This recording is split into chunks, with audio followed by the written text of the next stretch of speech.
Ivoiriennes, Ivoiriens, mes chers compatriotes, chers amis de la Côte d'Ivoire, c'est toujours avec beaucoup de plaisir que je m'adresse à chacune et à chacun de vous à l'orée de la nouvelle année.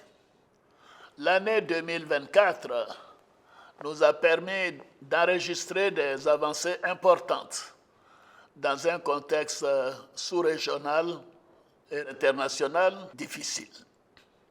Nous avons su maintenir la dynamique de développement de notre pays grâce à la consolidation de la paix, de la sécurité et au renforcement de la cohésion nationale. La paix constitue pour nous une valeur cardinale que nous devons préserver en toutes circonstances par le dialogue. C'est dans cet esprit que nous avons traité la situation de nos deux gendarmes interpellés en septembre 2023 au Burkina Faso alors qu'ils essayaient d'arrêter des orpailleurs clandestins le long de la frontière. Je me félicite que la voie du dialogue que nous avons choisie ait permis leur retour en Côte d'Ivoire pour le bonheur de leur famille. Je salue leur courage et leur résilience et à travers eux, l'ensemble de nos forces armées, notre gendarmerie et notre police. Mes chers compatriotes, chers frères, chères sœurs, nous pouvons être fiers de notre armée, dont la modernisation est désormais effective. C'est dans ce cadre que nous avons décidé du retrait concerté et organisé des forces françaises en Côte d'Ivoire. Ainsi, le camp du 43e BIMA, le bataillon d'infanterie de marine de Port-Bouët, sera rétrocédé aux forces armées de Côte d'Ivoire dès ce mois de janvier 2025. Pour marquer cette nouvelle étape de la vie de notre armée, j'ai décidé de baptiser ce camp du nom du général Ouattara Thomas Dakin, militaire au parcours exceptionnel et tout premier chef d'état-major de l'armée ivoirienne. Mes chers compatriotes, l'année 2024 a été marquée par la parfaite organisation de la 34e édition de la Coupe d'Afrique des Nations de football par notre pays. Je tiens à renouveler la reconnaissance de toute la nation à nos éléphants champions d'Afrique pour la 3e fois. Au plan diplomatique, notre pays continue de rayonner à l'international. Depuis le 4 décembre 2024, le savoir-faire lié à la fabrication de notre attiéké est inscrit sur la liste du patrimoine culturel immatériel de l'UNESCO. Cette reconnaissance internationale fait notre fierté. Je me réjouis également d'avoir été choisi par l'UNESCO en qualité de protecteur du prix Félix Houphouët-Boigny pour la recherche de la paix. Je continuerai d'œuvrer pour le rayonnement de ce prix ainsi que pour la promotion des valeurs de paix que nous a léguées notre père fondateur, le président Félix Houphouët-Boigny. Par ailleurs, notre compatriote Zeinab Bansé vient de battre le record Guinness du plus long marathon de cuisine, une première en Afrique francophone. Je tiens à la féliciter pour son courage et sa persévérance. Chers frères, chères sœurs, l'année 2024 a également vu la poursuite de nos investissements dans les domaines portuaires, routiers, énergétiques et des télécommunications. Nous continuerons sur cette lancée avec la réhabilitation et l'extension de l'aéroport international Félix Houphouët-Boigny, pour donner à notre pays un aéroport à la hauteur de ses ambitions économiques et touristiques. Notre compagnie nationale Air Côte d'Ivoire procédera dans quelques mois au lancement des vols long courriers qui commenceront par Paris et s'étendront à Washington, New York, Londres et Genève.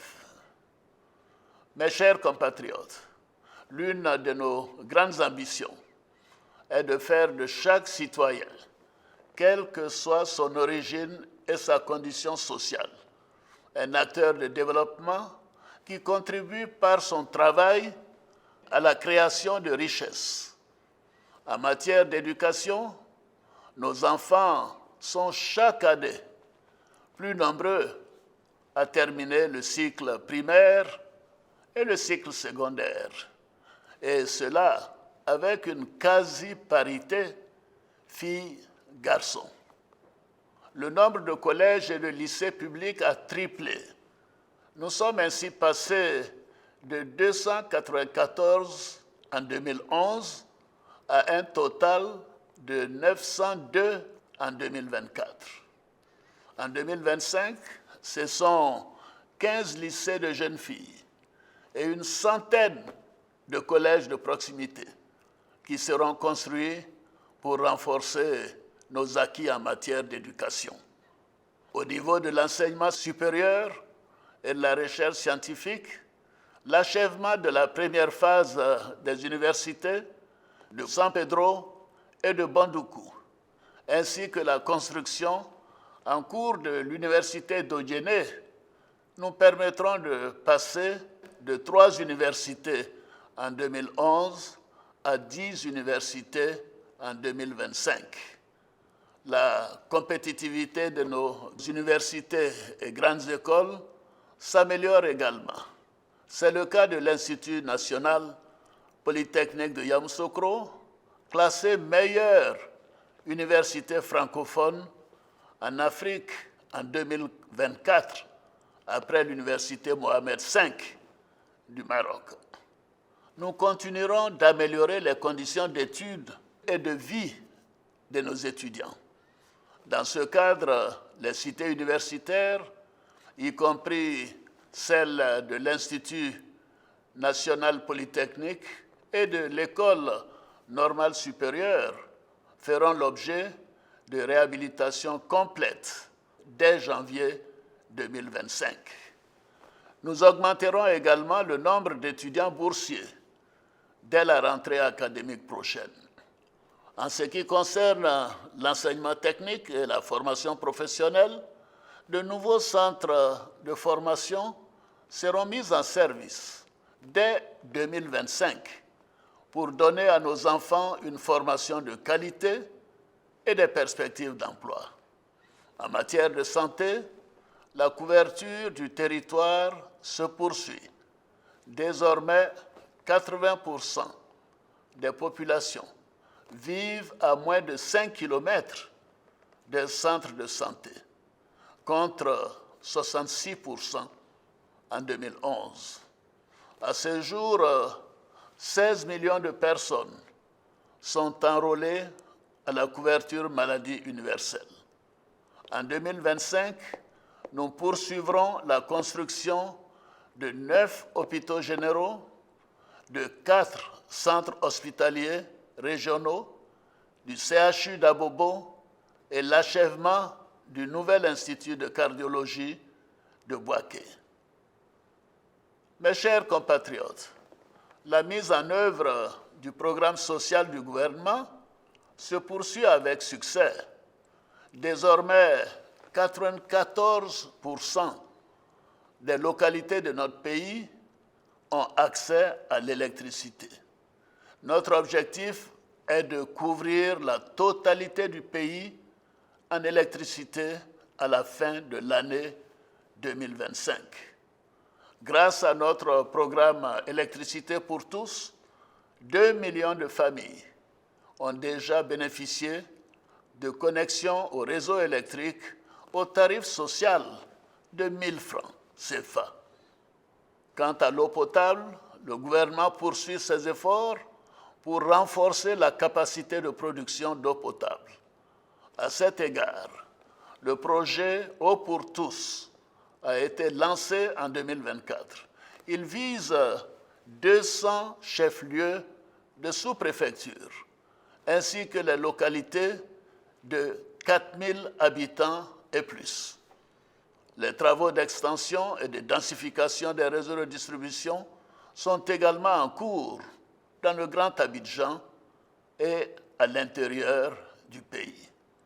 Par ailleurs, le gouvernement poursuivra ses actions en faveur de la réduction des inégalités sociales et la protection des ménages les plus fragiles. Dans ce cadre, le programme des filets sociaux, qui compte aujourd'hui 230 000 bénéficiaires, sera renforcé par 70 000 nouveaux ménages en 2025. J'ai instruit le Premier ministre, Robert Mambé-Begré, à l'effet d'y inclure les ménages touchés par les déguerpissements dans certains quartiers du district d'Abidjan. En ce qui concerne l'accès au logement, ce sont à ce jour près de 40 000 logements sociaux et économiques qui ont été construits et rendus habitables grâce au soutien de l'État, notamment aux facilités fiscales offertes aux promoteurs immobiliers et aux investissements importants dans la voirie notamment. De plus, les importantes réformes entreprises ces dernières années permettront en 2025 de produire des logements sociaux en plus grand nombre. Et s'agissant de nos parents planteurs, notre politique d'amélioration des revenus en milieu rural a permis d'augmenter de manière significative le prix bord champ du cacao, qui a atteint 1 800 francs CFA contre un maximum de 1 100 francs CFA par le passé. De plus, tous les producteurs de café et de cacao, détenteurs de la carte de planteur, bénéficieront gratuitement de la couverture maladie universelle dès le premier trimestre 2025. Il s'agit là d'une mesure historique en faveur de nos parents planteurs et de leurs familles. Mes chers compatriotes, sur le plan économique, la Côte d'Ivoire continue de démontrer sa résilience grâce à un cadre macroéconomique solide et une gestion saine de nos finances publiques. L'activité économique est restée robuste avec un taux de croissance du PIB de 6,1% en 2024 contre 4,2% au niveau de la CEDEAO. Il sera d'environ 7% en 2025.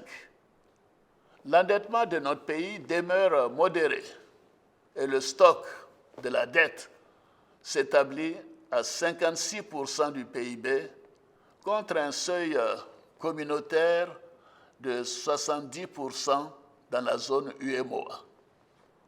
Nous continuerons de maintenir la solidité de notre cadre macroéconomique et de nos finances publiques pour consolider la confiance des partenaires privés, bilatéraux et multilatéraux, et bien évidemment pour les Ivoiriens également. Dans le cadre de la lutte contre la cherté de la vie, le programme d'appui au développement du vivrier a permis un meilleur approvisionnement des marchés. Ainsi, la production de riz paddy a atteint 2 millions de tonnes en 2024, contre 846 000 tonnes en 2011. Avec la poursuite de ces programmes et les efforts en matière de nutrition, sous la supervision du vice-président Tchemoko Mélié-Koné, nous sommes sur la bonne voie pour parvenir à la souveraineté alimentaire dans les prochaines années. Mes chers compatriotes, notre politique énergétique et minière commence à donner des résultats tangibles. Après les découvertes majeures de pétrole et de gaz et de la récente mine d'or de Tanda, notre statut de hub énergétique sous-régional se renforce et notre pays dispose de 2 gisements d'or de classe mondiale. L'exploitation de nos ressources naturelles soulève toutefois le défi de la préservation de l'environnement. Dans ce cadre, la Côte d'Ivoire s'est fixé l'objectif ambitieux de porter la part des énergies renouvelables à 45% de notre mix énergétique d'ici à 2030. Nous continuerons aussi d'accorder une attention particulière à la restauration de notre couvert forestier et au développement d'une agriculture respectueuse du climat. Enfin, nous poursuivrons nos efforts en matière d'amélioration de l'environnement des affaires, afin d'offrir un climat d'investissement toujours plus compétitif et plus attractif. En cela, la bonne gouvernance, ainsi que la lutte contre la corruption et le blanchiment des capitaux feront l'objet d'une attention particulière tout au long de l'année 2025. Mes chers compatriotes, les conditions de travail dans la fonction publique ont connu une amélioration avec l'adoption d'un nouveau statut général de la fonction publique et une augmentation régulière des salaires des fonctionnaires tous les 2 ans, depuis 2014. Nous avons aussi initié un dialogue social avec les organisations syndicales pour garantir la paix sociale. Nous poursuivrons également nos actions en faveur de l'autonomisation et la promotion des femmes à travers le Fonds d'appui aux femmes de Côte d'Ivoire. Ainsi, ce sont plus de 420 000 femmes qui ont pu accéder à des ressources financières en vue de créer ou de renforcer des activités génératrices de revenus. Mes chers compatriotes, chers jeunes, je voudrais m'adresser à vous maintenant. Vous constituez l'avenir de notre pays. C'est pourquoi j'attache une attention particulière aux mesures en faveur de votre épanouissement. Je connais votre envie d'exprimer votre talent, votre soif d'indépendance et votre besoin d'épanouissement pour aider vos familles et contribuer au rayonnement de notre beau pays. Le programme jeunesse du gouvernement s'inscrit aussi dans ce cadre et il a déjà permis à des milliers de jeunes d'en bénéficier. Par ailleurs, le dynamisme des secteurs de la culture, du tourisme et du numérique offre des possibilités énormes en matière de création d'emplois et d'amélioration des conditions de vie des jeunes. C'est pourquoi nous lancerons en 2025 la construction d'une cité de l'innovation et de la culture. Cette cité va intégrer et regrouper dans un lieu unique des infrastructures technologiques de dernière génération.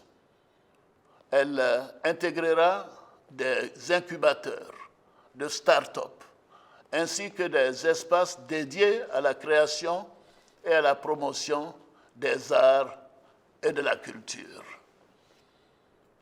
Ivoiriennes, Ivoiriens, mes chers compatriotes, chers amis de la Côte d'Ivoire, l'année 2025 sera marquée par la tenue de l'élection présidentielle. Ce scrutin sera, encore une fois, l'occasion de confirmer la maturité politique de nos concitoyens, la force de nos institutions et l'enracinement de notre démocratie. Je voudrais donner l'assurance à tous, ainsi qu'à l'ensemble de nos partenaires, que l'élection sera apaisée, elle sera transparente et elle sera démocratique. Nous devons consolider les acquis enregistrés depuis 2011 pour continuer notre marche vers le développement dans la paix, l'union et la discipline. À l'orée de l'année 2025, je veux aussi traduire la solidarité de la nation à tous ceux qui traversent des moments difficiles, qui passeront se réveillant dans la solitude ou dans la maladie. La célébration des fêtes de fin d'année est aussi l'occasion du pardon. C'est pourquoi, conformément à l'article 66 de la Constitution, j'ai décidé d'accorder la grâce à environ 2000 détenus de droit commun, condamnés pour des infractions mineures. Mes chers compatriotes, chers frères, chères sœurs, j'appelle toutes les Ivoiriennes et tous les Ivoiriens à s'approprier nos idéaux de paix et de cohésion sociale, à apporter leur pierre à l'édification de la Côte d'Ivoire solidaire, une Côte d'Ivoire que nous devons continuer à faire rayonner en Afrique et dans le monde. C'est sur cette note d'espoir que je souhaite à chacune et à chacun de vous nos meilleurs vœux de santé, de bonheur et de prospérité pour l'année 2025. Bonne et heureuse année à toutes et à tous. Vive la République, vive la Côte d'Ivoire, que Dieu bénisse notre beau pays.